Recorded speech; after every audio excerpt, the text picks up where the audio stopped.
Today I want to juxtapose two concepts that I think they carry a lot of weight.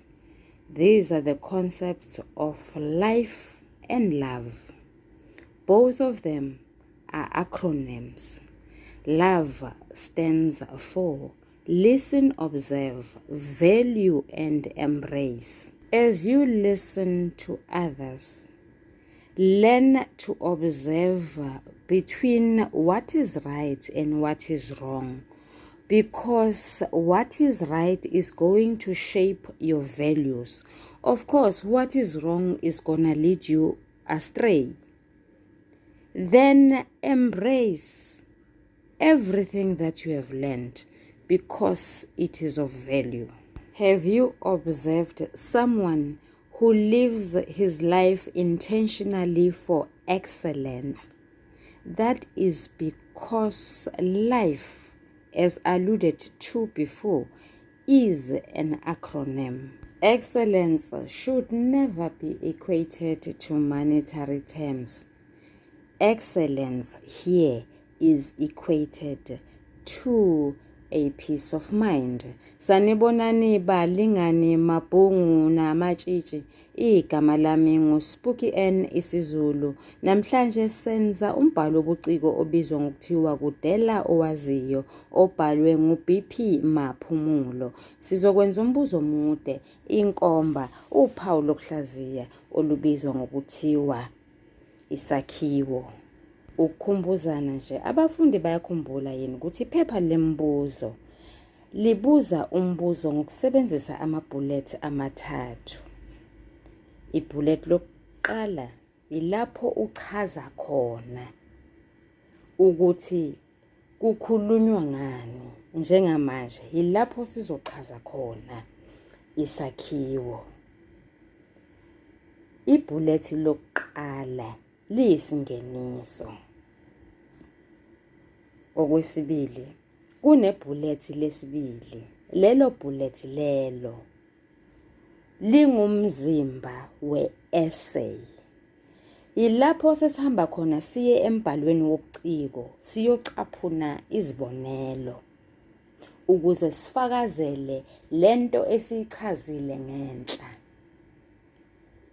Ibhullet lesithathu, isiphetho. La sikhuluma ngesiphetho se-essay, hayi isiphetho sombhalo wobuciko. Kusho ukuthi isiphetho sombhalo wobuciko sizosifaka ngaphansi komzimba. Isiphetho se-essay sidinga uvo lomfundi. Ngiyabonga. Ake siboneke. Sizobhala isihloko esithi isakhiwo, seqe umuqa, sibhale igama ngosonhlamvukazi elithi isingeniso. Isakhiwo indaba kusukela ekuqaleni iye phakathi nendawo ize ifinyelele emaphethelweni noma ekugcineni noma esiphethweni.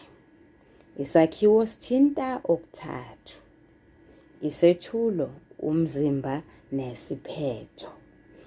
Isethulo iseqaleni kwendaba. Umzimba kuphakathi nayo. Isiphetho isekugcineni kwayo. Isethulo naso sithinta okuthathu. Sithinta umlingiswa osemqoka nenkinga abhekene nayo. Okwesibili, isisusa sodweshu. Okwesithathu, isizinda. Kanti nomzimba nawo uthinta okuthathu. Okokuqala, ukubhebhetheka kodweshu. Okwesibili, isixakaxaka. Okwesithathu, uvuthondaba.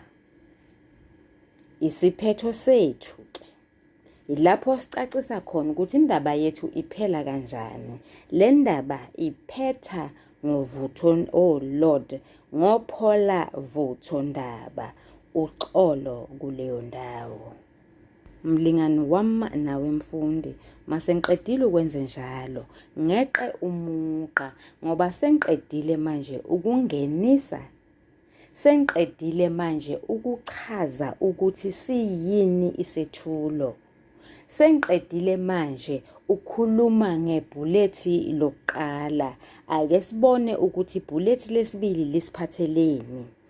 Ngizobhala igama ngosonhlamvukazi ngithi umzimba.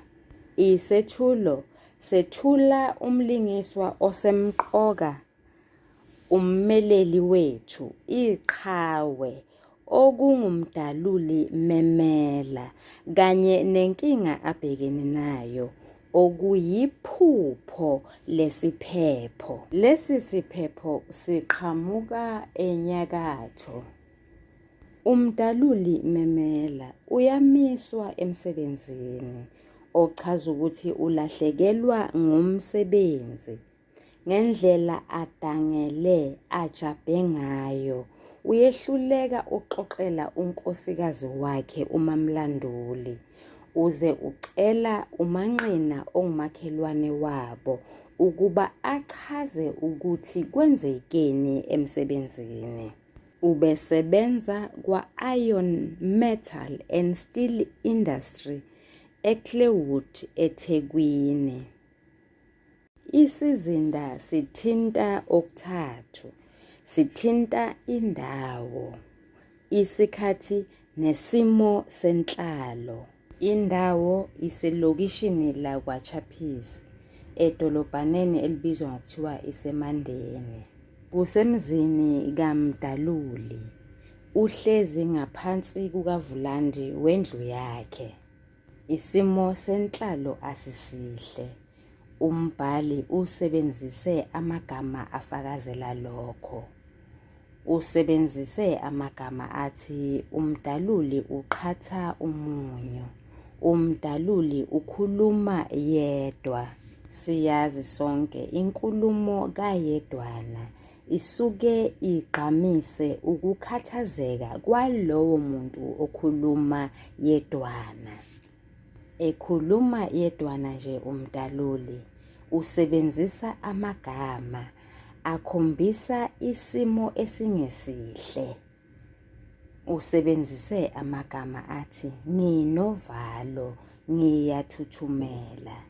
Womabili nje lawo magama anikeza isithombe engqondweni yofundayo ukuthi akhambi kahle. Isikhathi esamanje, kwakhiwe izindlu, kunovulande, kunezinombolo zezindlu. KwaMdaluli nje ise-1985. Kunezihlalo, kunabantu besilisa abampisholo abavela enyakatho. Laba bantu bakhuluma ulimi olungaqondakali. Umbhali unobuchule wethula laba bantu besilisa ngephupho eliyisiphepho. Kunezincwadi zokuchaza amaphupho. Enye yalezo zincwadi ungqeqe.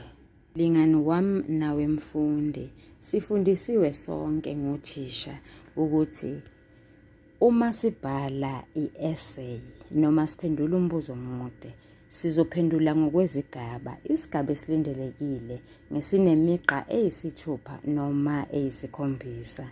Ngizokweqa-ke nami umuqa ngoba hypothetically speaking I'm writing this essay.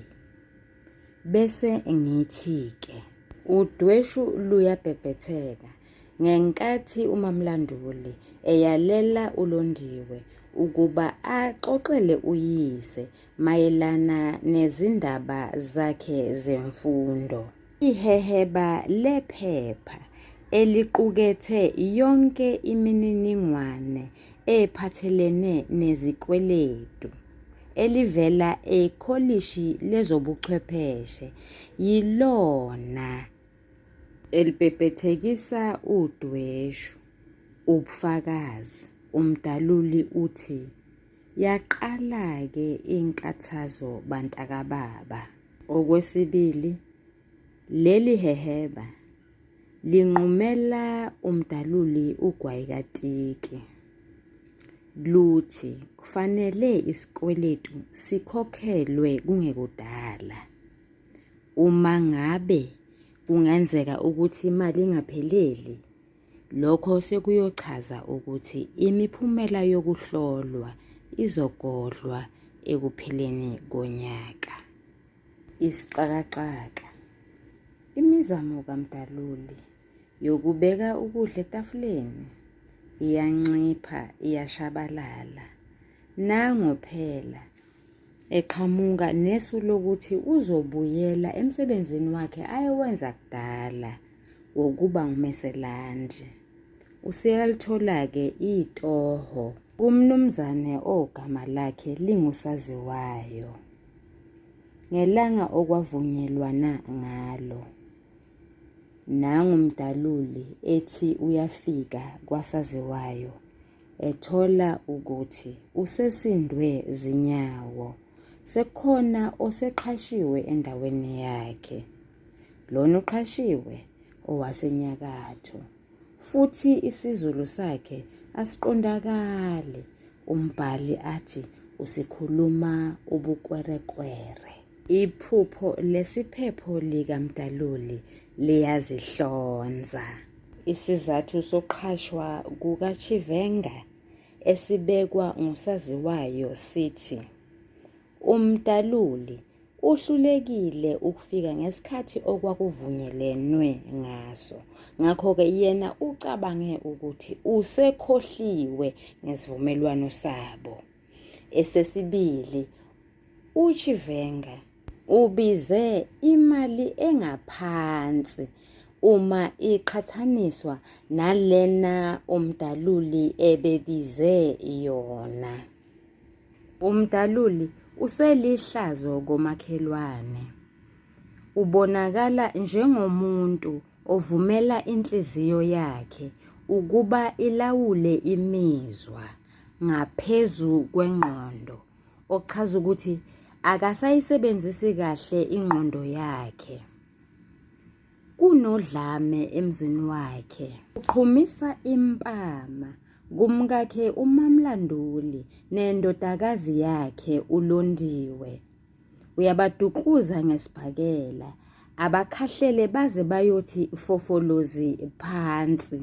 Izingane zakhe seziyesaba, nangunenelezi ume yedwa uhlahle amehlo. Lokho kuqamisa ukwesaba. Nangukhombephi umemeza ngefastela, ubiza omakhelwane ukuba bazolamula. Kungani kwenzeka ngalolu hlobo? Yingoba nje uMamlanduli ebuze uyise wey'ngane zakhe umdaluli ukuthi kungani engafuni ukudla. uLondiwe-ke yena wone ngokuthi alamule abazali bakhe angene phakathi kwabo. Umdaluli uyasivumela isimo ukuba simqobe amathambo nokuthi simlawule. Amazwi kaManqina athi uvumela inhliziyo yakhe ukuba ilawule imizwa ngaphezu kwengqondo. Ayafakazeleka ngoba nangu manje uyaqhubeka nodlame, noma-ke lolu kungaselona udlame lwasekhaya, lolu udlame lwasemphakathini. Nguye loyana eya kumbhebhezeli ethi mabahlanganise badle amathambo ekhanda ukuze babone ukuthi le nkinga abhekene nayo kaChivenga angayixazulula kanjani. Umdaluli usethi ubona iqhinga lokusebenzisa abathakathi noma ugedla ukunqoba le nkiyankiya abhekene nayo kuyisisombululo. Njengabo bonke abantu besilisa abanganankinga ukuthi nixabene, kodwa bakwazi ukuyicela indabandaba. Naye umdaluli ungumuntu wesilisa, uzokwenza njengabo bonke. Mamlanduli ngale uzokwenza njengabo bonke abantu besifazane ukuthi mangabe kuqatshenwe kuyafulathelwana, kanti uzoshaywa ke ngalelo langa eshayelwa indabandaba. ULondiwe akapholisanga maseko, nguye loyana eshayela iphoyisa lendawo uzayeka ucingo. Zatheleka ezikadalawane, zifika nje zithola umdaluli usalokhu emshaya umkakhe. Uyezwakala umamlanduli enhlihliza ngale egunjini labo lokulala. Lokhu kuveza ngokusobala ukuthi udlame lwasekhaya kwamdaluli memela sekuyinsakavukela umchilo wesidwaba. Uma ngaphosisi leli yihlandla lesithathu lapho umdaluli ebeka khona unkosikazi wakhe isandla. Kwabe ukuboshwa kwakhe njalo lokhu umdaluli, amaphoyisa amthatha ayomvalela esitokisini esisesteshini samaphoyisa eSondombili. Umbhebhezeli ungumngane ongathembekile kumdaluli. Uyahamba uyoxoxa noChivenga. uChivenga lo useyagula, usesibhedlela somphakathi kwaDukuza. Ethembisa ukuthi uyothi angaphuma esibhedlela ebese mxoxela ukuthi ukugula kwakhe kusukaphi, kubangwe yini, kanjani. Wasemdonsa ngendlebe ukuthi angayithi vu kunoma ngubani. Wasethembisa ke noChivenga ukuthi okwangempela uyolala phezu kwayo. Umdaluli useboshwa okwesibili. Uboshwa ngamaphoyisa ngenkathi ethatha umjikelezo kusukela eMandeni kuze kuyofika eNyuwakhe. Amaphoyisa ezwa umsindo ngasehlathini eme ngokushesha, kanti umdaluli ulalele uChivenga unyendle. Uvuthondaba silubona ngenkathi umdaluli ecele ukuba kubizwe uChivenga namadodakazi akhe amathathu ukuze akwazi ukuxolisa. Uhlushwa ngamaphupho amabi, aphelekezelwa izithunzi zabadala abangamathongo omuzi. Bacela ukuba kuchitheke igazi, umdaluli ageze umhlola lo abewenza wokushaya izingane zakhe aphinde azixoshe.